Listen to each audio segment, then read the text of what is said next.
कारल्याची भाजी सगळ्यांच्याच घरी बनवली जाते, पण ती थोडीशी कडसर अशी होती. त्यामुळे लहानच काय मोठेसुद्धा खायचा कंटाळा करतात. अशा वेळी मी तुमच्यासोबत एकदम चमचमीत आणि सुक्की भाजी कशी बनवायची तेही झटपट, विशेष म्हणजे ही भाजी बनवत असताना अजिबात कडू होत नाही. तर त्यासाठी मी कुठला उपाय केलेला आहे, तर त्यासाठी हा व्हिडिओ तुम्ही पूर्ण बघा.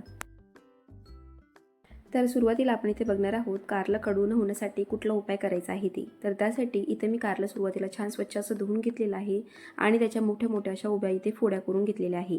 त्यानंतर आता आपल्याला हे कारलं एका पातेल्यामध्ये किंवा जाडबुडाच्या भांड्यामध्ये घालून घ्यायचं आहे. त्यानंतर आपल्याला यामध्ये एका लिंबाचा रस घालायचा आहे. त्याचबरोबर यामध्ये आपण चवीनुसार मीठ घालणार आहोत आणि हळद पावडरसुद्धा घालून घेणार आहोत. त्याचबरोबर आपल्याला यामध्ये थोडंसं तेलसुद्धा घालून घ्यायचं आहे.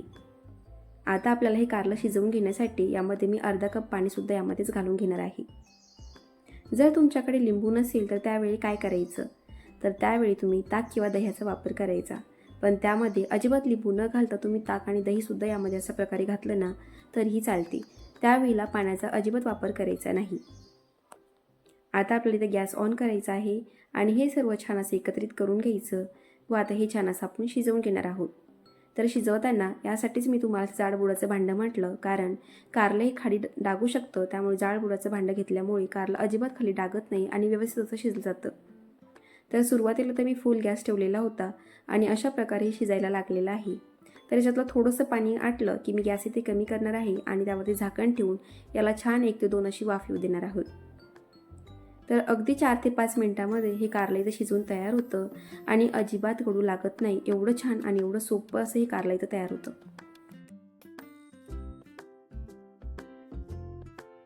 तुम्ही जेवणाबरोबर हे कारलं असंच तोंडी लावायला सुद्धा खाल्लं ना तरीही एकदम छान असं लागतं. तर अशा प्रकारे आपण बघितलं की कारल्याचा कडूपणा इथे कसा मी इथे घालवलेला आहे ते. आता आपल्याला याची छान सुक्की चमचमीत अशी भाजी करून घ्यायची आहे.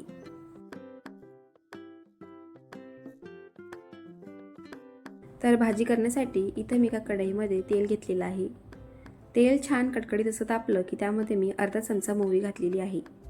मोहरी छान तडतड करायला लागली की आपण यामध्ये अर्धा चमचा जिरे घालून घेणार आहोत. हे दोन्ही छान तडतड करून झालं की आपण आता यामध्ये लसूण घालून घेणार आहोत. तर यावेळेला तुम्ही ते लसूण कुटून न घालता कट करून घालायचा, म्हणजे याने खूप छान असा फ्लेवरसुद्धा या भाजीला येतो. त्यानंतर यामध्ये मी 2 ते 3 मोठे मोठे कांदे ते कट करून यामध्ये घालणार आहे. आता आपल्याला हा कांदा छान गुलाबीसर किंवा लालसर होईपर्यंत छान तळून घ्यायचा आहे. सुक्की भाजी बनवत असताना भरपूर असा कांदा घातला की भाजीला अजून छान अशी टेस्ट येते. तर त्यामुळे मी ते भरपूर असा कांदा यामध्ये घालून घेतलेला आहे. तुम्ही जर आता बघितलं तर कांदा छान लालसर असा तळून झालेला आहे. आता आपल्याला यामध्ये कोथिंबीर घालून घ्यायची आहे.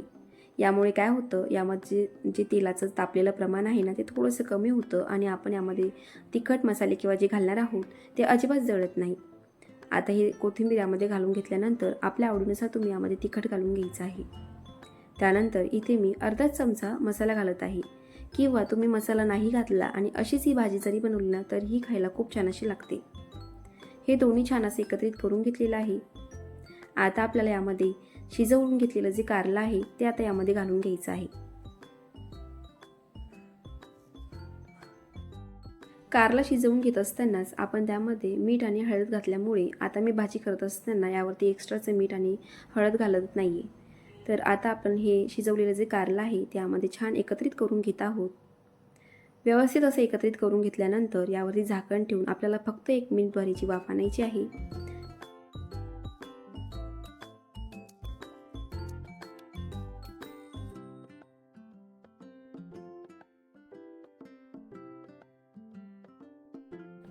तर अशा प्रकारे अजिबात कडू न लागणारी कारल्याची भाजी मी तुमच्यासोबत शेअर केलेली आहे. आणि हा व्हिडिओ बघितल्यानंतर तुम्हीसुद्धा एकदा तरी अशाच प्रकारे ही भाजी बनवून बघा. तुमच्या घरामध्ये सुद्धा लहानांपासून मोठ्यांपर्यंत अगदी आवडीनं खातील एवढी छान ही भाजी होते. कारल्यामध्ये भरपूर प्रमाणामध्ये महत्त्वाचे घटक असतात आणि ते आपल्या शरीरात जाण्यासाठी तुम्ही अशाच प्रकारे ही भाजी घरी करून बघा आणि केल्यानंतर मला कमेंट करून नक्की कळवा. आणि हो, तुम्हाला जर माझा व्हिडिओ आवडला असेल तर प्लीज माझ्या चॅनलला लाईक, शेअर आणि सबस्क्राईब करायला अजिबात विसरू नका.